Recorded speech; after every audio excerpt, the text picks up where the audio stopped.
And this ABC store right behind me, things appear perfectly normal. But fast forward a year, there's still plenty of evidence of the tornado. This stoplight right outside of the liquor store, still not repaired. Warner says it's likely one criminal controlling a network of infected computers was behind the scam campaign. All of us have a chance to leave a legacy when we die.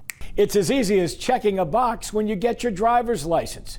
This heart in the lower right-hand corner means you've agreed to be an organ donor. Neighbors say in some cases they've been able to share different camera angles with each other and discover possible connections to give to police. Plans are already in the works to install surveillance cameras throughout the Marks Village housing complex, giving police a bird's eye view of what's happening around the clock. Warner says the advice used to be don't click links from strangers, but now it's don't click links from anybody. And if you have to, check with the person who sent it first. So serious is the state of addiction in the year 2020 that hundreds of people around Alabama will turn to Ross for outreach help and will walk through these doors. Here they are told what the whole community must learn, that addiction is a disease, not a moral failing. This is the barrier Lee Wilson put up to keep cars headed for a curve on Rugby Avenue from plowing into his rental property. It's getting fixed today because Wilson says someone ran into it last night while his tenants were home. If it wasn't here, there could be loss of life last night. Last night they were in the front living room. Wilson first installed the fence after someone else crashed into the house back in March. A vehicle had just crashed through the property and caused almost $30,000 in damage. He's worried someone will get hurt if something doesn't change. If you drive down this intersection coming from that way, you'll see that it's easy just to careen right into this property. Now, to keep this from happening again, Wilson says he'd like to see a stop sign here, right where the curve begins. And he's calling for a barrier outside the sidewalk, not just to protect his home, but anyone walking by. Wilson is meeting with a city transportation leader tomorrow to talk about the problem. This just isn't my tenants who are at risk. It's the general public. In Birmingham, Erin Kelly, WVTM 13. It's a drone that goes so fast you can barely keep your eyes on it. It's just something that I love and enjoy doing. Evan Turner recently earned the title of world's fastest drone pilot. The 16-year-old from Knoxville travels all over the world to compete. He made a stop in Hoover this weekend to show off his skills. I don't feel entitled at all. It's just something that I've put in the time and I've been able to work my way up in the rankings. Just imagine the mental pressure that goes into flying the drone that you see circling over us right now, sometimes going as fast as 120 miles an hour in a parking lot filled with both people and cars. I have a full-on track set up in my backyard back in Knoxville, Tennessee. I practice daily as well as I practice on the simulator. In addition to watching him race outdoors, we also watch from an indoor television. And yes, that's an airplane you see next to the drone, but it's only a remote-controlled airplane. Turner says his schedule is so busy, he recently became homeschooled so he can travel to drone racing competitions on the weekends. So it's largely dominated by the younger demographic, and it's really cool because I can have friends from all over the world that I'd be able to compete with, but also be friends with off the tracks. In Hoover, Chip Scarborough, WVTM 13. The beer is flowing at Back 40 Beer Company. There are 13 beers on tap that you can't get anywhere else in the world. Douglas Brown owns the brewery. He says thanks to federal lawmakers recently extending a tax break for craft breweries, he's got another great year on tap. It's amazing because it's basically, if it had not passed, we would have had a doubling of our tax, a federal tax. The break reduces Brown's taxes from $7 per barrel to $3.50 per barrel. The savings means he's able to pour more into his employees.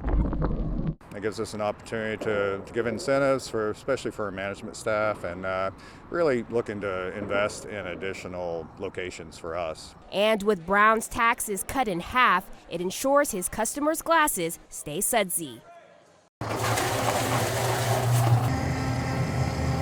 2 months after an EF3 tornado slammed JSU, and 3 months ahead of the fall semester, the work continues. We are JSU Strong.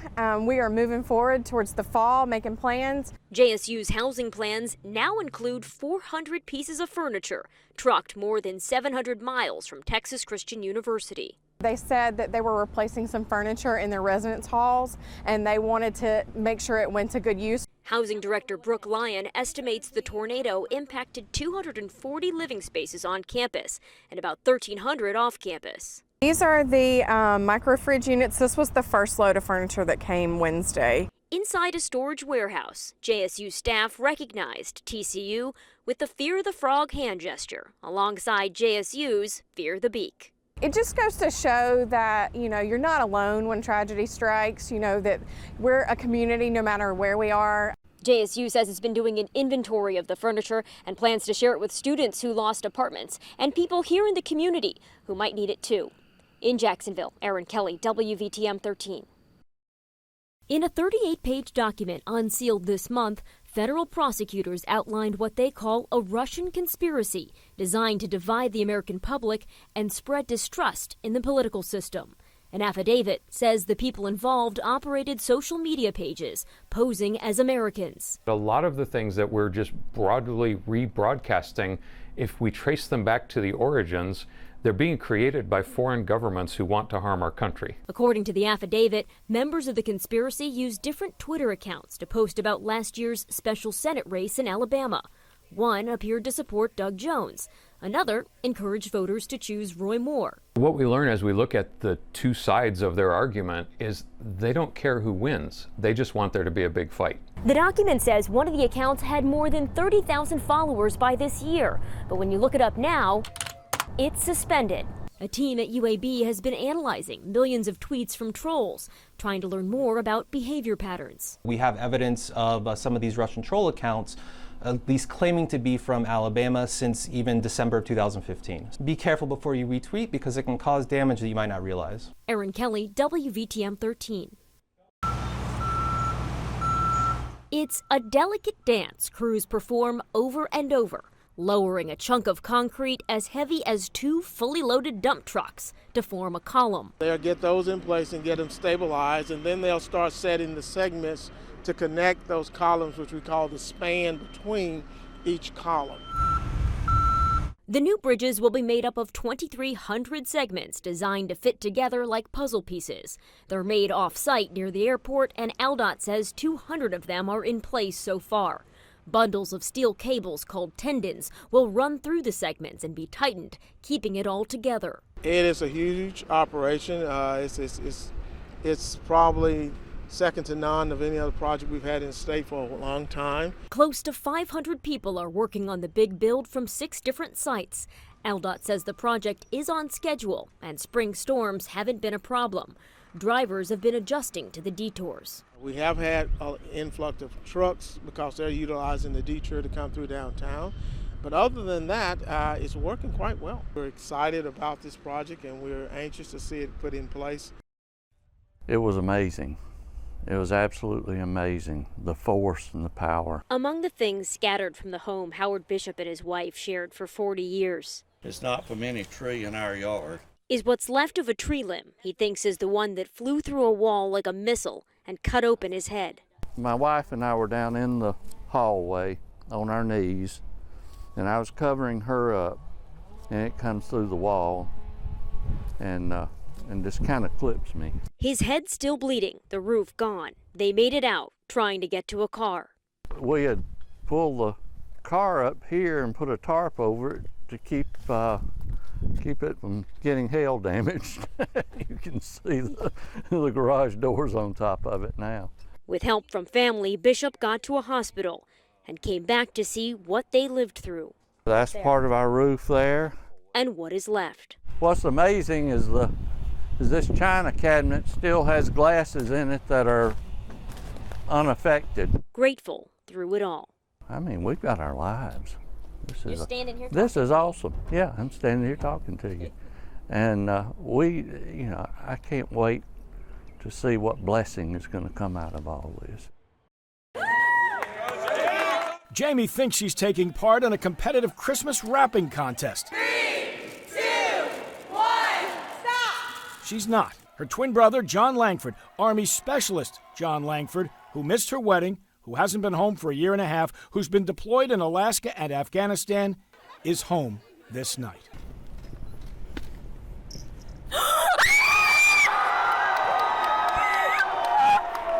Hi, Jamie. I'm really glad you're here. Glad to be here. I'm here for Christmas. I leave on January 2nd. You're here for Christmas! It feels great. We've kind of known about it towards the end of my deployment, and she had not a clue. I was shaking a lot on the court and still kind of shaking, but it's just crazy. I'm glad to be home. We're on the news? Yeah. Say hi. I was not expecting this at all. Anything he wants to do, I'm going to say absolutely. John wants to see friends and family until he must leave again for Chinook helicopters and more deployments. But on this night, his very surprised twin sister feels Hopeful, joyful, happy, ecstatic, loved. That looks pretty good right there. From the driveway of his home in Hoover, Austin Pirine Can you do it? Yeah. is a 5-year-old trying out his Christmas gift. Yeah! Oh! But you may know him as President Austin, the superhero kid who decided to do something about hunger. He goes, wait, what's homeless? And I explained to him it's when you don't have food or mom and dad around. That's how it started. So in February, Austin and Dad TJ began feeding people in Birmingham, Mobile, Washington, D.C. Today I'm gonna spread love at the nation's capital, D.C. They traveled to close to 30 cities, including San Juan, Puerto Rico, handing out sandwiches. It's just the right thing to do, you know? They raised close to $90,000 and were guests of Steve Harvey. CNN has named Austin one of the most influential people of 2018. Austin's message for all of us is a simple one. I want them to know to show love. It just means you care about someone no matter what they look like. And that's what Austin did. He didn't see gender, he didn't see color. He just saw people that needed help and wanted to show love. In Hoover, Erin Kelly, WVTM 13. In the mornings, we're kind of caught up in the hustle and bustle of trying to get there. We got to drop the kids off, get to work. But something caught Nia Brooks' eye Wednesday morning. A volunteer crossing guard at J.H. Phillips Academy helping a student headed to the bus stop with his bow tie. Ramsey High School sophomore Amir Felder. I just think that if I dress up every day, once I get my career started, I'll be used to it. So that day I just came out here and I forgot to tie. I was working on my tie. And Mr. Ty saw I needed it. And I saw him, I was like, you know how to tie that? And he was like, no, sir. And I was like, well, give me 1 minute. I put down my sign and I started tying this tie, not knowing that this would happen. Brooks posted the photos on Facebook, thanking Todd Morris, also a Phillips Academy parent, for being a father to the community. Others joined in. You really touched my heart, man. Morris says it's not about the tie. It's about our kids and raising our future and helping them be successful and helping them on their pathway of success. Though this one, Felder tied on his own. To see a quick glimpse of, a man taking the time out with another young man to groom him, which I call it grooming a king, was really a special moment. In Birmingham, Erin Kelly, WVTM 13. My favorite arrangements are the low. Bradley Gilbert and Marilee Howard are new to the neighborhood. We've had this flower shop for 6 months. They're the owners of Homewood Flowers in Edgewood, and even though they're the new kids on the block, business is booming. We have probably 500 people a week. It's partly thanks to their flower bombs. We wanted to give something back to the neighborhood by giving away free flower arrangements to nearby neighbors every week at random. They're surprised, but then they're just so happy and like, are you kidding? They say most of the reactions are very similar. First, they're shocked. Hey, congratulations, you have been flower bombed. Oh, fun. You have been flower bombed. What? Hi, I'm from Homewood Flowers, and you have just been flower bombed. Oh my goodness. The next phase, confusion. How does this work? They're trying to figure out who sent them flowers for what. For me? It's really sweet to see the realization of what's happening come over the face. That's so sweet. Well, this is just what I need to make me feel better. Feeling at home in Homewood. We feel so welcomed. Making the community feel special and bloom. Happy day. You too. One flower arrangement at a time. In Homewood, Larissa Scott, WVTM 13.